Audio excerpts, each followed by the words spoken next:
Peace, what's up?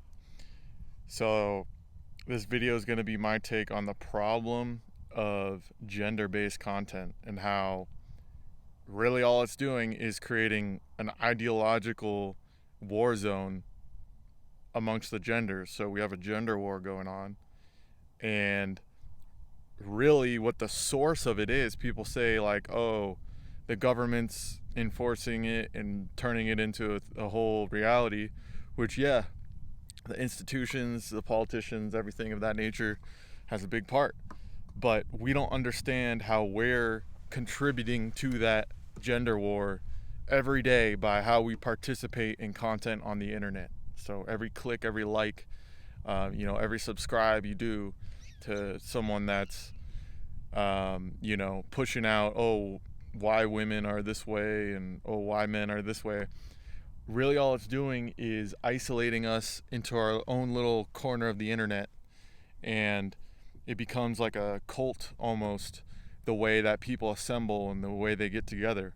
Now, I'm not saying that, for example, like red pill shit, I'm not saying it didn't have maybe valid points in its upbringing and its birth and things like that. But the internet itself and the way that content creation and content creators make money and all that, it's really actually perpetuated the problem even more. And so we get into these isolated little cult circle jerks on the internet in the comment sections and stuff. And, maybe to a certain extent it has like a therapeutic, validating quality to it. But the problem is nobody's getting together in real life to solve anything. And we have content creators making bank off of people's frustrations and issues with the opposite sex and all the things that, have left them unsatisfied and have traumatized them and shit like that. Now, there's one positive I can say is that men these days don't really have like a group or a brotherhood to form and to bounce off and build with one another and get better. But really what we should allow, things like red pill or whatever, semen retention groups and things like that, we should allow that to develop something in real life. We should really be out here creating shit in real life, building programs to help each other out or whatever. If we stay in the internet, all it's doing is actually perpetuating the problem, and people are getting paid to perpetuate the problem. So, you get locked in this little close circle jerk of validation, and you don't want to leave it because it validates your depression, it validates your melancholy. It keeps you kind of perceiving everything in a negative light.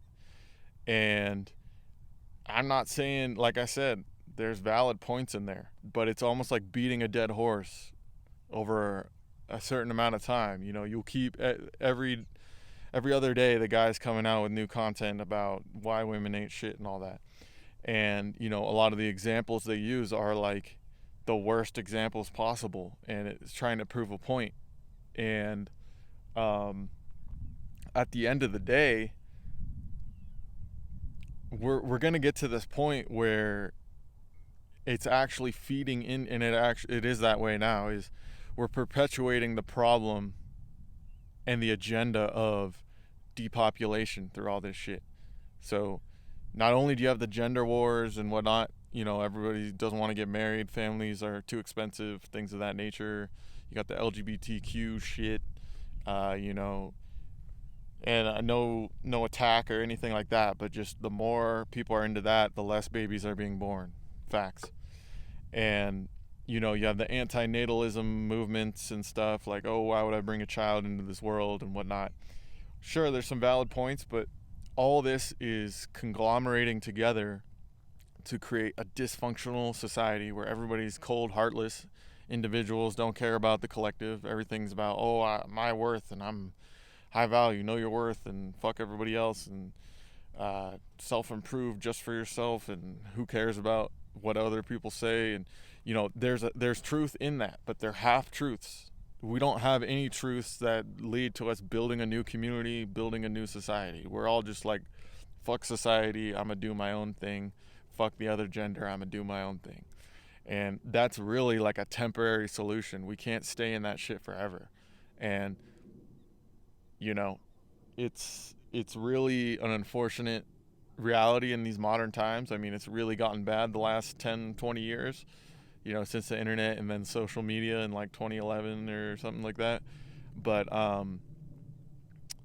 you know, we've really got to have some form of solution and positive message at the end of the day. If you don't have that, you can talk about the negative all day. I'm not saying ignore the negative. You should actually be aware of the negative, and you shouldn't shy away or be afraid to think about and reflect on that.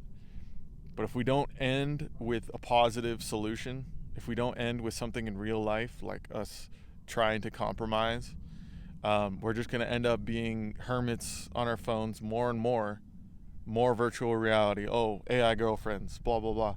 It's all feeding into this pseudo reality. So just be careful with the content that you're consuming, especially gender-based content, because it's inherently divisive. We need to have maybe content that includes both of us, but the problem is everybody's so bitter. We're going to start arguing just by virtue of the people we're subscribed to and whatnot. So I would say take sober breaks from the internet. Take sober breaks from the people you follow and the content you consume, especially divisive stuff like that. So yeah, that's going to be my 2 cents on this. Hope y'all have a good day, and peace out.